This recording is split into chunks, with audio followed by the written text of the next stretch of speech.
and as a consequence of that, the cost of living continues skyrocketing.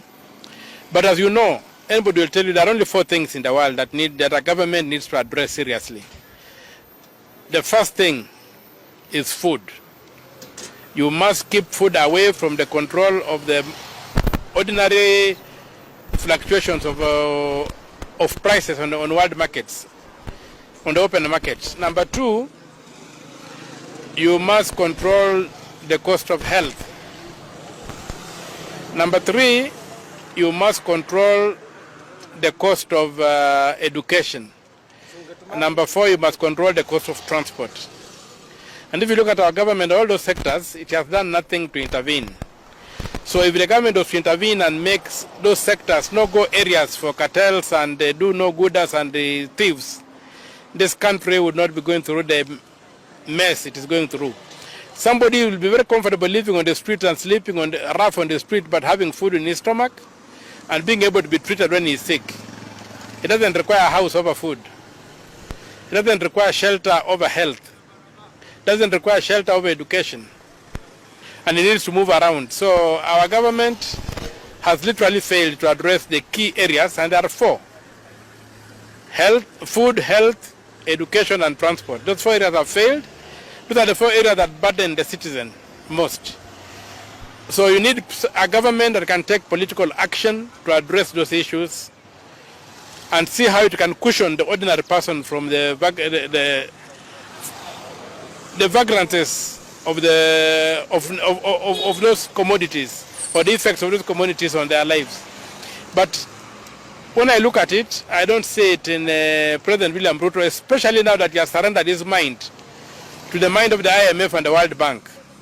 IMF and the World Bank have just one purpose: to create client states. And if you look at the policies that have been rolled out by the Kenya Kwanza government, they are largely designed to make Kenya a client state, to put Kenya on its knees so that you can keep on moving around with a beggar's ball. Production in Kenya has become too expensive. So everything is going to shrink, the economy is going to collapse, and we shall begin begging all over the world. And we shall be a perfect client state for the West. So William Ruto, I think, is empty.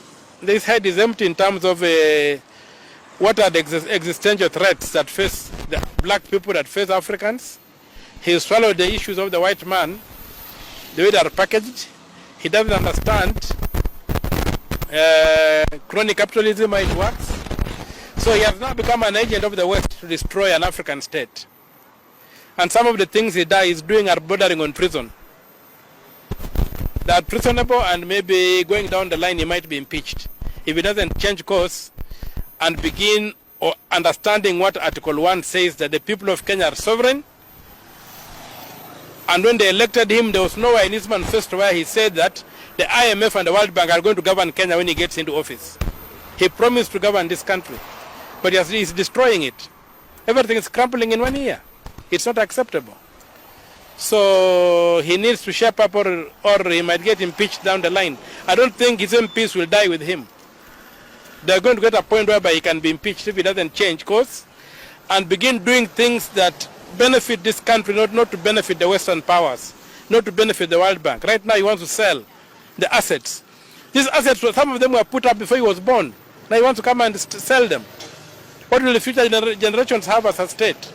Those who run the government in future, what will they rely on to run this government? We have already talked of food. We are talking of transport. We are talking of education. We are talking of health. If these things are sold, how will the future governments finance those key ingredients of our modern society?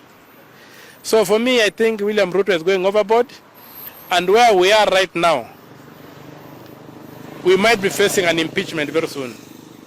My name is from Kenya. I just have one question for you to shed more light on. Recently, we had the bipartisan talk report being tabled by the Imani Shumba and all the distributors and so on. And one of the key issues they were agitating for was the high cost of living. It is now missing from the final report. What do you say as a legislator in the Senate? I think that Boma's process was a waste of time. It was a waste of time. If you look at the solutions that provide, I've simply regurgitated what Ruto has been saying all along.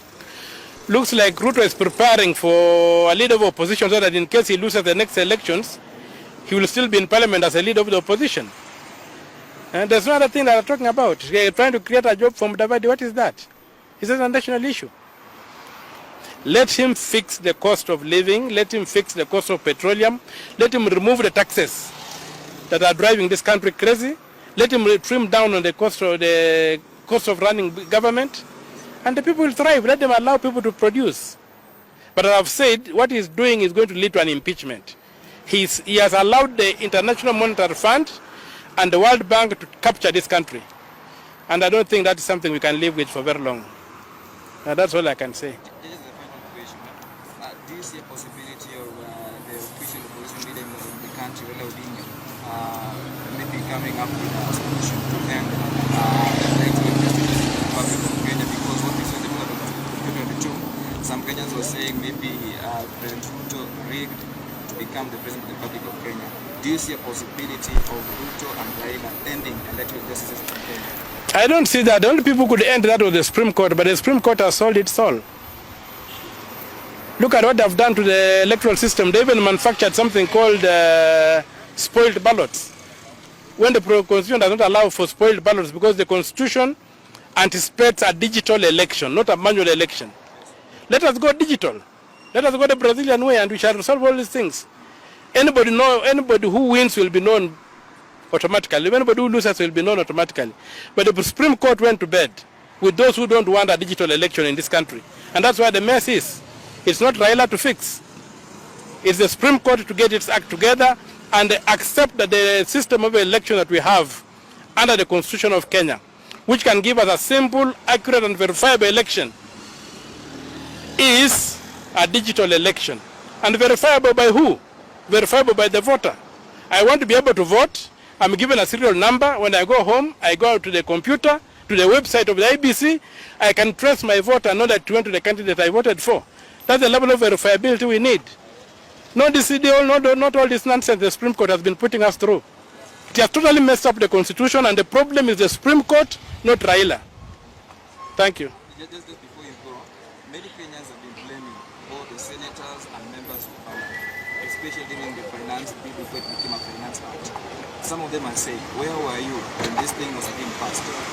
What can you say? First of all, the Finance Act does not come to the Senate. Yes. Because of the machinations Uhuru had with in the last government and the kind of senators we had, they agreed that the budget will not be done in the Senate, it will only be done by the National Assembly.